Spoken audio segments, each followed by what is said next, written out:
Ladies and gentlemen, beautiful creatures of this beautiful planet, it's League on Lock. Eric and Mark here with you guys. A little bonus weekend epi of League on Lock because there's some stuff still going on at the World Championship. We didn't talk about what happened in Group C, so we're going to quickly recap what happened then and then talk about how Group D wrapped up and the quarterfinals draw. But we can't sit idly by and not be part of the Flame Squad for TSM 0-6. Every post-game thread somewhere, you don't have to look far, there's a burn on TSM that you're gonna find, and it's great. I love it. It's Worlds time, which obviously means any type of hate and burn on TSM becomes even stronger, especially with them returning to the event. And yes, if you even want to make it further, an 0-6 record to top it off with that nice little, that six-shaped cherry at the top of it, that's exactly what you need for that big old TSM Flame Sunday. So we'll quickly just go through their games that they went through. It started with the game against Fnatic, where they never really had a chance, and really before the day even started, their tournament was over. They're eliminated after that. It completely, like, right out of the gates, as far as just, like, the best thing about this match against Fnatic, like, it would be tough, but number one, it's your test. Are you going to show up on the day? Are you going to bring, let alone the drafts and the gameplay that you need, but the aggression, that instinct that has to be there. And I tell you what, the draft, sure, okay, not a problem. I know Whipple was saying that, it's going to take a lot of coordination and execution. I don't think quite as much as he's putting on for the TSM members, especially when you're talking about some of the situations where it needed to be executed. It's really, really not that hard to say, Galio, Leona, zone out the jungler. Oh, all four other members of Fnatic are by our bot turret. Zone out the other jungler. We need this Drake. No, not there. Bio couldn't decide if he wanted to use the blast cone. He just couldn't decide. A blast cone with nobody there and no one there when he blasts over the wall even. So, look, that is the best thing about this game and those type of moments, is that's all you need to say, because that encapsulated continued throughout the day, and that was all we saw from TSM at this Worlds. And then they got the buff, the NA buff, where when you're eliminated, all of a sudden you play freely. They play against Gen G. They're the proactive team. They're playing aggressively. They get ahead. They have a lead. It looks like they're in control. And then the NA Baron comes in. Speak has to smite early. They don't know. Do we fight Baron? Do we pull off? Which, by the way, Doublelift pulls off of the Baron, doesn't even get any auto attacks out there when he could have been there alongside Spica. And oh, wait, also had a heal for Spica to use at that point. Look, there's so much wrong in that individual moment. And there's so much wrong that doesn't even happen in silver or bronze games at that goddamn moment, guys. You know that you got to stick with your jungler or everybody's got to peel. You can't be going 4-1 in one of these situations. And again, as I talked about, even if you're peeling, the double gets no autos in. What's going on there as an ADC?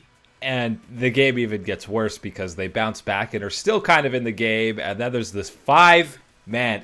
I've never seen a Lilia land an ultimate like that, and then they kill one support.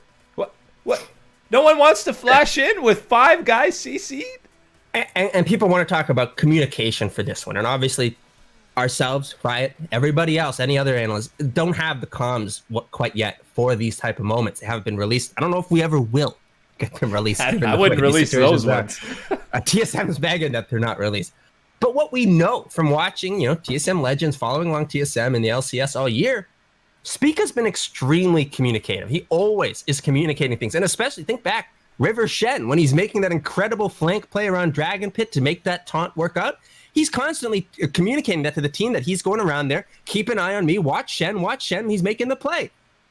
You think that he's not doing that now? He's done it all year long. I know that these are things that can, go away due to pressure of the world's atmosphere and everything else. But I'd be betting that Spica was communicating that. And especially after you pull off the play and you're getting that 5-man drowsy, the drowsy symbol's there. You're screaming at the top of your lungs, guys, 5-man drowsy, 5-man drowsy. Like, go. Like, what's going on? We take those. Come on, guys. TSM had to jump in at that moment. And you look at all the cooldowns, you look at some of the positioning, it's not great given what happens with Spica. And you're like, okay, I can understand a little bit there. But unfortunately, one of the veteran members, one of the ones that you had to count on the most, Bjergsen, failed in that moment on the Lucian. The Lucian that had been doing well, had been your power in the map at that point. And he has the cooldowns. He has the mana. He didn't have the aggression, did not have the killer instinct to put it on the line. And what are you afraid of at that point, given that nothing is on the line? You've already been eliminated. You've already been humiliated. It's just a matter of how much more. And to, toe that line and be so scared, that's what leads to these type of plays a lot of the times. And this was one where, I guarantee you, someone like Caps, someone like Knight, someone like Chovy, someone like Showmaker, they go over. That's a quadra kill. Man, I don't know what methods you want to exactly go about it. For me, it was E to close in on the wall, flash over, use that passive double auto attack, QW there.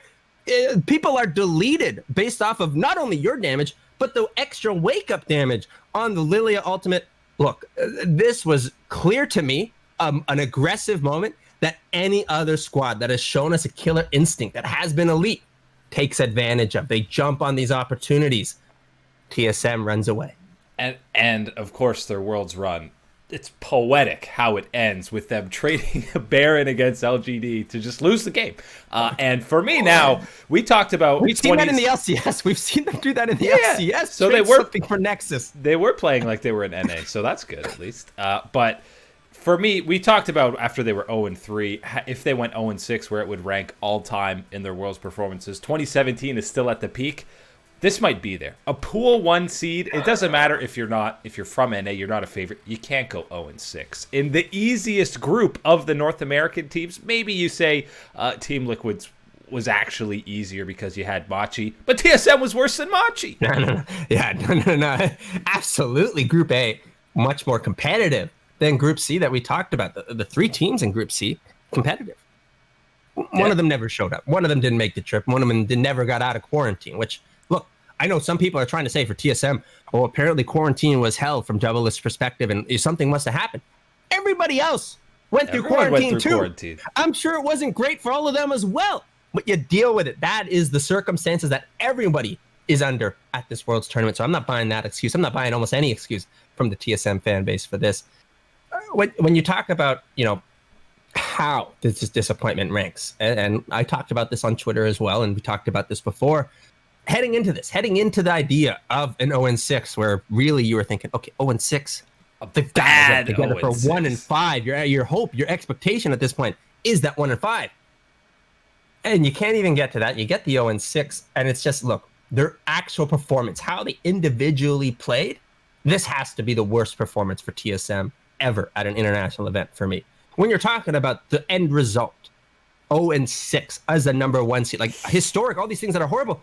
It's almost crazy to say that it's almost equal to 2017. It's either just ahead or just behind. I think it depends on how you value these things, because that's how much they were expected to get out in 2017 and how much of a disappointment it was that they failed in that quote unquote easy group. And then to stack it up though against this, and as everyone says, look, even if you didn't consider TSM a true number 1 seed heading into this event, to have this as your record, to have this put in the history books as North American LCS, TSM, 0-6, number 1 seed, that sucks. That sucks. And it's extremely disappointing.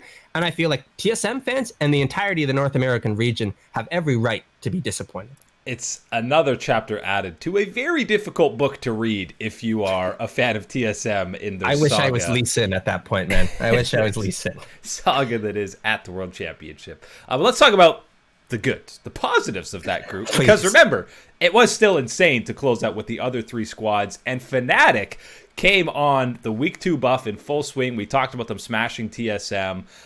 They took down LGD in pretty convincing fashion. They looked fully in control. They had all of the momentum, and keep in mind, Gen G, TSM could have done Fnatic a favor if they win that Gen G game. Then Fnatic's sitting pretty, at least going to a tiebreaker for that first seed, but Gen G barely beat TSM because they threw, and they barely beat LGD, who are knocking on their Nexus, getting it below half. So all the momentum was in Fnatic's favor. And then all of a sudden they get pumped in that first place match. 23 minutes is all it takes 23 for minutes. Gen G to decide the group. Look, Fnatic from week one, we had doubts about them. We had questions about whether they would perform. Those questions were not about a player like Selfmade. Those questions were not about someone like Reckless, even going up against the ADC pool, the bot lanes that we would have in Group C. You didn't have questions for them. You had questions about Bwipo and you had questions about Nemesis. And after week one, you felt pretty solid about them. You said, okay, they've showed up. They've been a lot better than I expected. And they're looking more so towards that lines of when Fnatic was dominant in the spring. And then comes week two and it gets put into overdrive right out of the gates. Yes, you have all the faults with TSM, but you absolutely need to give credit to the proactiveness and what Fnatic was pushing, how they knew to take advantage and force TSM into these decisions and situations. It was easy clap from Fnatic to take down TSM in the first match of the day. And then again, they kept that momentum going. They kept how they played around the map, and they kept the strong play from Bwipo and Nemesis being important things for the team. And everything else is exactly like you expect from Fnatic to be playing well. And then they hit that wall. And then now, they hit that wall. Lulu Malphite might have something to do with it in this game. A little bit, just a little bit. And that's not to say that I don't think that Lulu Malphite couldn't have found a way to work, couldn't have found their power spikes with other things. There had to be other things not going in Gen G's favor at certain points in this game in order to have that composition, in order to have it reach a certain point where there is value, where there is power in these picks, that it is negating stuff. 23-minute victory, that's not going to be enough time. There's a lot going wrong if it's a 23-minute game. There's a lot going on across the map. Reckless and Hilliseg also lost the straight-up 2v2 at one point to get Ruler snowballing that way. They were bad from the last time these guys played, but Gen G ends up taking that first seed. But I still think you're impressed with Fnatic, and you're not disappointed whatsoever. Probably they perform better than you were expecting. I wonder what it's like as a Western fan to have your team overperform in the group stage. That's crazy. I don't think it's a Western fan thing. I think that's just an EU LEC type of thing. What's it like being a full EU fan, I guess is what I'm saying. But Fnatic, they dropped to the second seed, obviously, but still confident with them. Gen G takes first, and that's the least convincing 5-1 group stage record I think I've ever seen. But that's going to be scary, right? Is you're going to get Gen G as your number one seed, and I think a lot of people aren't going to quite give them the dues into their strengths that they should be. Yes, there are weaknesses. Yes, there are things that you can take from this group stage to counteract, and how they haven't hit their stride completely yet. That is absolutely something you're looking at moving forward. But as far as a 5-1, yeah, that's underwhelming 5-1 performance from Gen G. But you certainly can't be doubting their power that they can bring in any type of best of 5. And even on that note, with Fnatic as a number 2 seed, they're probably stronger than most number 2 seeds you would expect to encounter at this event. And so that is certainly something where if you're thinking you're number 1 seed, we bring on EU, bring on Fnatic, no problem. That's a number 2 seed. They're going to be bringing you a lot more heat than you're expecting.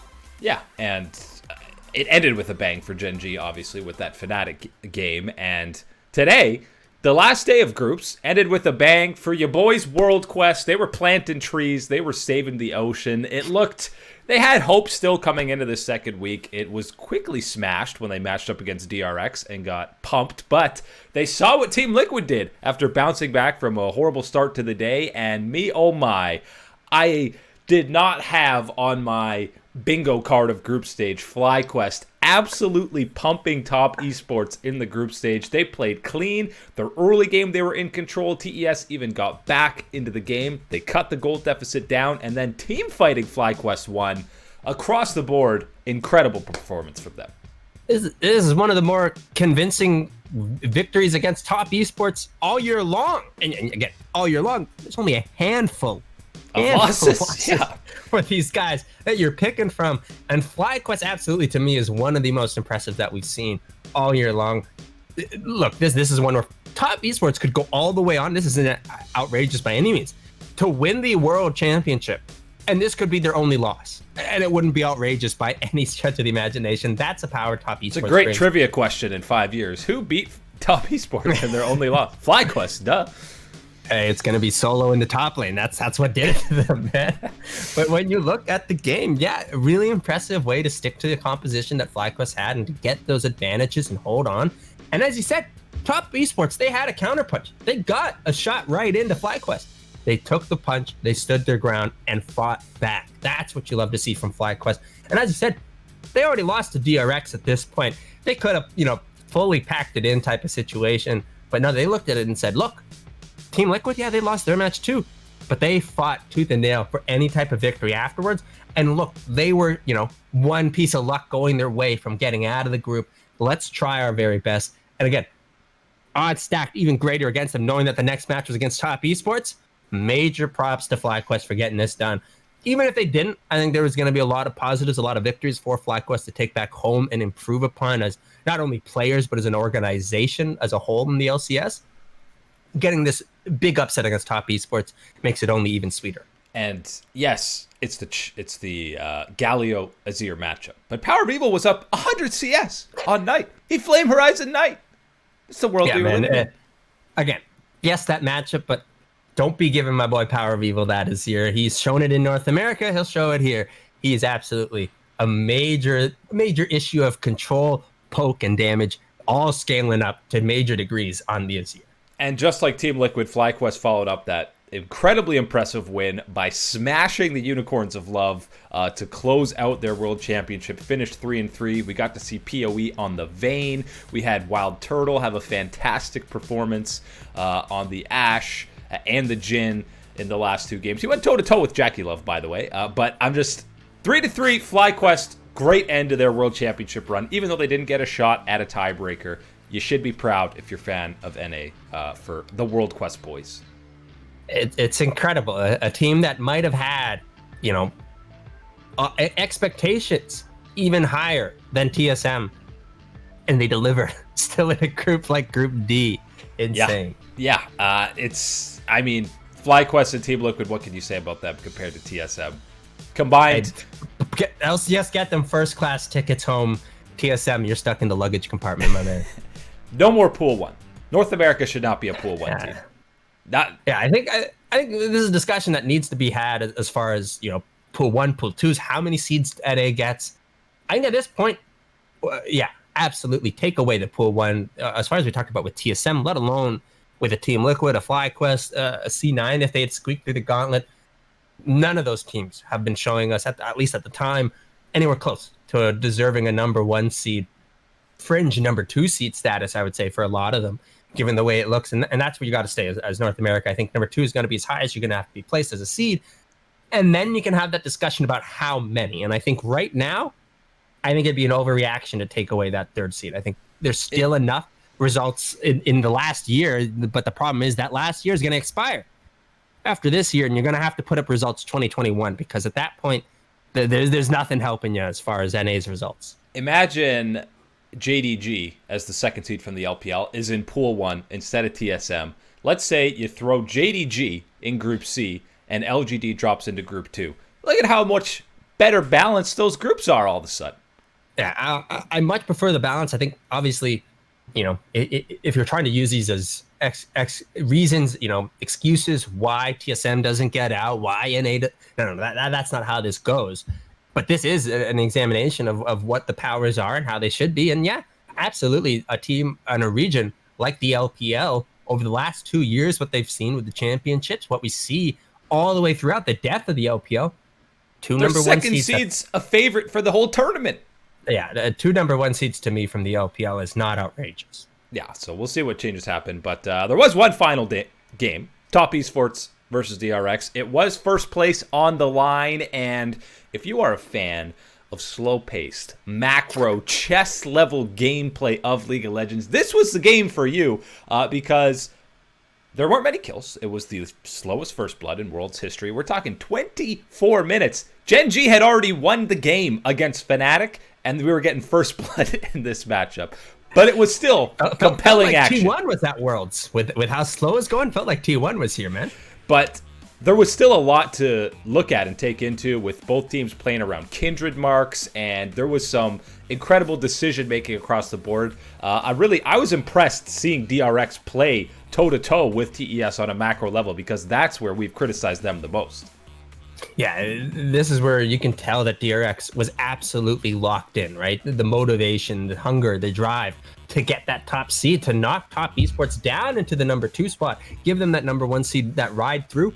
Absolutely, you could see the determination, you could see the fire, CV Max lights under these guys to try and get them to push for it. Just not enough against the boys from Top. Yeah, and it was really one fight. When games are this slow, one fight changes things. There was a nice shockwave from Knight to get things rolling in TES's favor.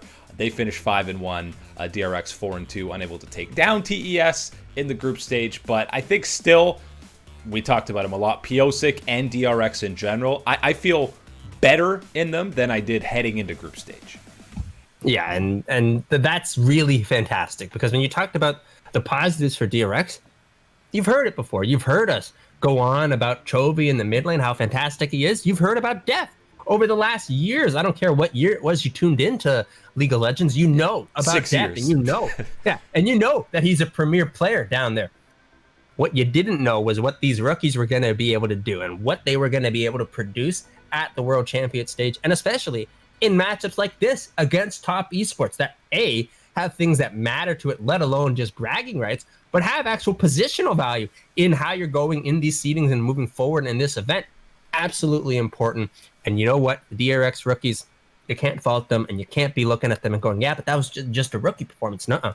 They have delivered. They've stepped up right away. The level of play, the mental strength that they've shown, not rookies at this point, my man.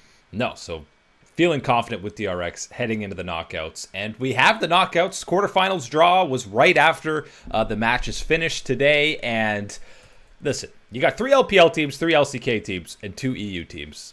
It's going to be a tough matchup for EU. But somehow, G2 comes into this draw and gets the perfect scenario for them. They get Gen G, who was probably the weakest 1 seed. We talked about, the struggles against LGD and TSM even, because you don't want Damwon, you don't want Top Esports, but G2 get Gen G. They don't want to face the LPL. We know the historical struggles they've had against them. This was the perfect draw that G2 could have hoped for. It couldn't have gone any better for G2 in this sense, and couldn't have gone any better. You're gonna have tough teams. You're gonna have tough matches. That's quarters. It's the most stacked top 8 I feel like we've ever seen. And that's also one of the things I wanted to mention is, like, you lose a couple of these teams, you throw away a TSM from the group stage, things like that. You get to this quarterfinals. Again, I don't know if we've seen this level, this depth of elite talent at a quarterfinals yet. And look, G2 getting this type of path, and yeah, Gen G, again, we told you can't be looking past them. But man, as a G2 person, not getting an LPL squad, Carlos has got to be happy. Just think about, when you talk about how stacked this pool is, Group A went to a tiebreaker for who even gets first between G2 and Suning. Group B, JDG took down Damwon. Okay, there wasn't a tiebreaker. That's the most decisive one. Group C, it came down to the final match of group stage. Group D, it came down to the final match of the group stage. It's one game that's separating these first and second seeds. So it's not like there's a 6-0 squad and this 3-3 team barely scraped through in tiebreakers. Both of these teams in every group were clearly head and shoulders above the other squads. Yeah, and it's going to be some firepower, I can say at the very least, in these best of fives that we're going to have for the quarterfinals. I'm just so thrilled, because I think a lot of these matchups that we're getting are matchups that you would have dreamed of heading into this event, and then knowing that this is only quarters and what can be possibly waiting for you further on.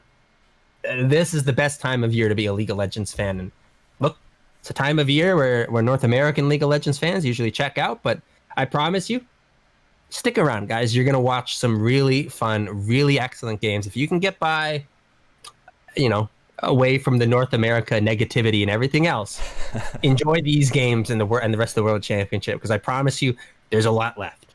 So Top Esports versus Fnatic is probably the most lopsided on paper. I mean, that's pretty much whoever Top was going to get on the pool 2 seeds, probably. But some of the potential storylines that we could have here. Suning versus JDG. Let's say JDG might even be favorites on that, even though they're the 2 seed. Then you're getting, let's say you're getting a Top JDG rematch in semifinals, which is both finals in the LPL this year. That's an amazing rematch. The other side, you talk about maybe G2 can come up with some upset against Gen G. That's probably the closest on paper. Damwon are going to be favorites against DRX. We saw what happened in the LCK finals. Then you could potentially have G2 versus Damwon in the semis. There's so many storylines that you could say just depending on who wins these matchups, and they're all bangers.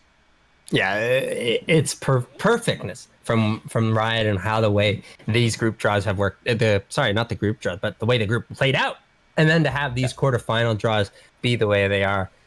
You said it, the top esports Fnatic one. It didn't matter anything about Fnatic's form. How they could have come out of that group 5-1 at that point. They could have been the ones getting the 23-minute win against Gen G, and you'd still be looking at top esports the way they are. Even I think obviously you're going to be looking at that FlyQuest victory a lot if you're Fnatic and examining, the recency of them losing like that and what you can do.